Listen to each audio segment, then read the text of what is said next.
ملک پاکستان کی اقتصادیات میں live stock کی صنعت کو انتہائی اہمیت حاصل ہے۔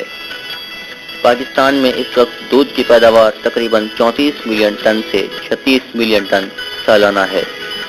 پاکستان دنیا میں چوتھا بڑا دودھ پیدا کرنے والا ملک ہے۔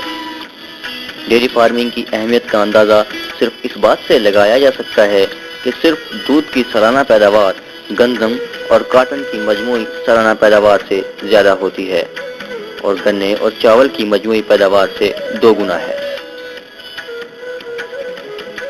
اس کے علاوہ پاکستان پوری دنیا میں بھینسوں سے دودھ حاصل کرنے والے ممالک میں دوسرے اور گایوں سے دودھ حاصل کرنے والے ممالک میں 17ویں نمبر پر ہے۔ لیکن حیران کن بات یہ ہے کہ پاکستان جیسے ملک کو بھی ہر سال 2.7 ملین روپے کی خطیر رقم خرچ کر کے دودھ اور دودھ سے بنی ہوئی مختلف اشیاء درآمد کرنا پڑتی ہیں۔ ایک رپورٹ کے مطابق 2009 میں خشک دودھ کی درآمد میں 60% اضافہ ہوا ہے، جس کی لاگت $63 کروڑ تک پہنچ گئی ہے۔ لائیو اسٹاک کے ماہرین ملک میں دودھ کی کمی کی کئی وجوہات بیان کرتے ہیں۔ پاکستان میں اگر کیٹیگری دیکھا جائے تو مختلف رپورٹ کے مطابق چوتھے نمبر پہ ہے، لیکن اس کے باوجود ہم دودھ جو ہے وہ امپورٹ کرتے ہیں اپنی آبادی کی ضرورت کو پورا کرنے کے لیے۔ اس میں 2 رائے ہیں۔ ایک تو یہ ہے کہ جو چوتھے نمبر کی فگر ہے یہ اتنی ریلائبل نہیں ہے۔ دوسری چیز اگر ریلائبل اس کو تسلیم کر بھی لیا جائے تو انسانی آبادی جو ہماری ہے وہ بڑی سپیڈی بڑھ رہی ہے، جس کی وجہ سے ان کی جو ڈیمانڈ ہے وہ دن دن بڑھ رہی ہے، اور اسی آبادی میں ایک مخصوص طبقہ وہ بھی ہے جن کا لیونگ سٹینڈرڈ امپروو ہو رہا ہے، اور لیونگ سٹینڈرڈ امپروو ہونے کی وجہ سے ان کی جو ڈیمانڈ ہے فار اینیمل پروٹین اور خاص طور پہ دودھ کے لیے وہ بڑھ رہی ہے۔ اب یہ کیوں ہو رہا ہے یہ سب کچھ؟ کیوں کہ ہمارے اینیملز کی پر ہیڈ پروڈکشن کرنا ہے۔ آن این ایوریج ہم ایک بفلو ہے کا 6-7 لیٹر لے رہے ہیں پر ڈے۔ اس کو بڑھانے کی ضرورت ہے ہمارے اینیمل میں، بہت زیادہ اس کو بڑھایا نہیں سکتا۔ تو مقصد آپ کے سوال کا جواب یہ ہے کہ ہم دودھ اس لیے امپورٹ کرتے ہیں کہ ہماری آبادی جو ہے وہ دن دن بہت سپیڈ سے بڑھ رہی ہے، اور ایک مخصوص طبقے کا جو لیونگ سٹینڈرڈ ہے وہ بھی امپروو ہو رہا ہے، اس لیے یہ ہے کیونکہ جو دودھ پیدا ہوتا ہے وہ دور دراز علاقوں میں پیدا ہوتا ہے، دیہات میں پیدا ہوتا ہے، اور اس جو ہماری مارکیٹنگ سسٹم ہے یا ٹرانسپورٹیشن سسٹم ہے وہ اتنا ایفیشینٹ نہیں ہے کہ وہ کنزیومر تک ایز سچ پہنچ سکے۔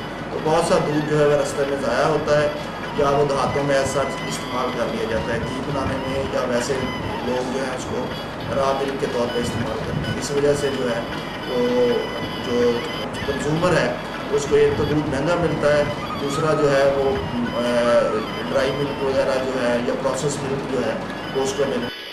ماہرین کے مطابق آنے والے وقتوں میں دودھ کی پیداوار کو سب سے بڑا خطرہ آکسیٹوسین ٹیکے کے استعمال سے ہے، جو دودھ اتارنے کے لیے استعمال ہوتا ہے، کیونکہ اس کا اثر نسل در نسل پڑ سکتا ہے اور اس کے جراثیم انسانوں میں بھی منتقل ہو سکتے ہیں۔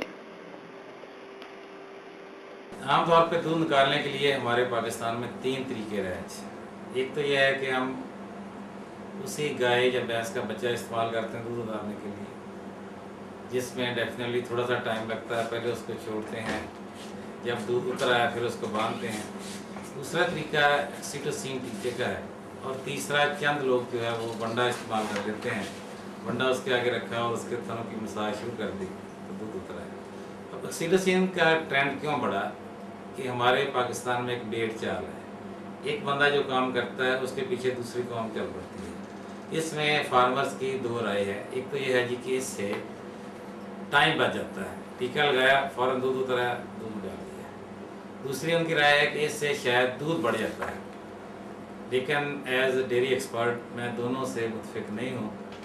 اگر فارمر کو یہ اندازہ ہو جائے کہ یہ ٹیکا لگانے کے کتنے نقصانات ہیں، نہ صرف ان کے جانور کی صحت پہ منفی اثرات ہیں بلکہ جو لوگ یہ دودھ استعمال کر رہے ہیں ان کی صحت پہ منفی اثرات مرتب ہو رہے ہیں، اس کا پراپر چیک بہت ضروری ہے۔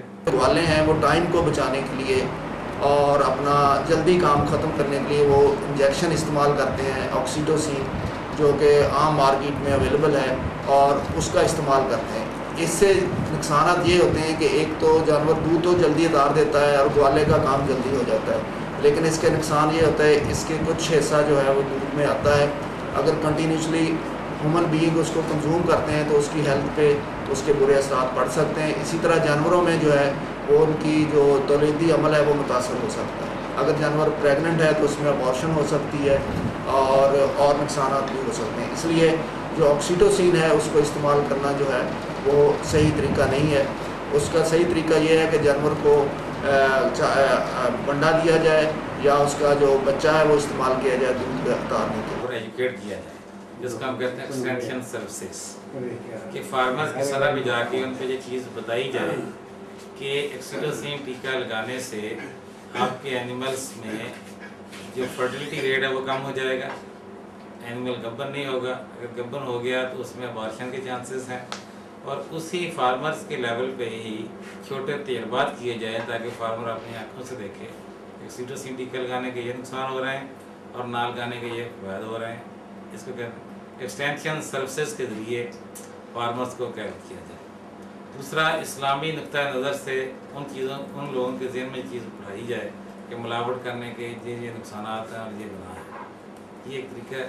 دوسرا، فارمرز اپنے طور پر اگر کمٹ ہو جائے کہ میں نے یہ کام نہیں کرنے، تو اس سے نہ صرف اس کو فائدہ ہوگا بلکہ جو ہماری اپنی اکانومی ہے وہ اسٹرینتھن ہوگی، اور ود ان منتھس آپ وائٹ ریولیوشن دیکھ سکتے ہیں پاکستان میں۔ کہ گورنمنٹ جو ہے اس پہ اپنا کنٹرول کرے اور اس کی جو اویلیبلٹی ہے وہ صرف ڈاکٹر کی جو پرسکرپشن ہے اس پہ ہونی چاہیے۔ یہ تو دیہاتوں میں اس طرح بک رہی ہے جس طرح چاکلیٹ بک رہے ہیں، اور ہر دیہات میں یہ کریانے کی دکان پہ اویلیبل ہے اور بڑی کم قیمت پہ اویلیبل ہے، جس کی وجہ سے جو عام فارمر ہے، ان پڑھ ہے، جس کو پتہ نہیں کہ اس کے نقصانات کیا ہو سکتے ہیں، وہ بھی دودھ نکالنے کے لیے اس کو استعمال کرتا ہے۔ وہ جب دیکھتا ہے کہ گائے بھینس کا دودھ کم ہو رہا ہے یا وہ کسی وجہ سے دودھ نہیں دے رہی، اس کے پاس بڑا نہیں ہوتا، چارہ کم ہوتا ہے، تو وہ آکسیٹوسین کا سہارا لیتا ہے، اور اس کو یہ پتہ نہیں ہوتا کہ اس کے جو نقصانات کیا ہیں اور اس کی جانور کی صحت پہ کیا اثر پڑے گا، اور جو دودھ پینے والے ہیں ان کی صحت پہ اثر۔ اس کو ہم اسی طرح روک سکتے ہیں کہ گورنمنٹ کا کنٹرول ہو اور اس کی اویلیبلٹی کو جو ہے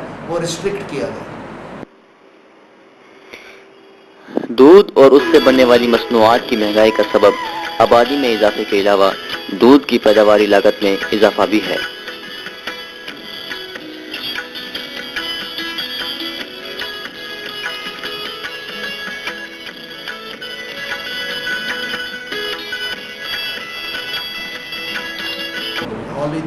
جو تقریباً 3 سے 4% جو دودھ ہے وہ پروسیس ہوتا ہے، باقی تقریباً 97% جو ہے سچ استعمال ہوتا ہے، جس کی وجہ سے یہ ملک میں جو ہے دودھ کی قیمت بھی زیادہ ہے اور کمی بھی ہے۔ اس سے جو کوشچن آپ کا ہے کہ جو ڈیری مصنوعات ہے وہ اس کی قیمت بہت زیادہ ہے، جو صارفین ہے اس بہت زیادہ انویسٹ کرنا پڑ رہا ہے۔ اس کی ایک بڑی سمپل وجہ ہے، ایک تو یہ ہے کہ فارمر جس انداز سے دودھ پیدا کر رہا ہے اس کی جو پیداواری لاگت ہے وہ بڑھ جاتی ہے۔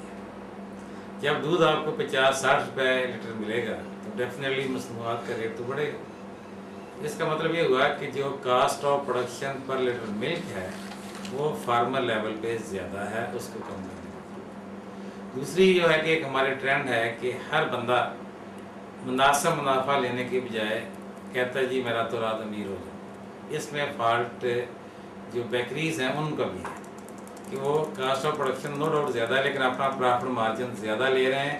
اس پہ پراپر چیک ہونا چاہیے تاکہ صارفین کو مناسب ریٹ پہ چیزیں مل سکیں۔ بلا شبہ ماہرین لائف سٹاک ان مسائل کی نشاندہی کرنے کے ساتھ ساتھ نہایت ہی آسان لفظوں میں ہمیں پیداوار بڑھانے کے مختلف طریقے بھی بتاتے نظر آتے ہیں۔ ماہرین کے مطابق جدید تجربہ گاہوں کے قیام سے نہ صرف دودھ کی پیداوار میں اضافہ کیا جا سکتا ہے بلکہ دودھ کے معیار کو بھی بہتر بنایا جا سکتا ہے۔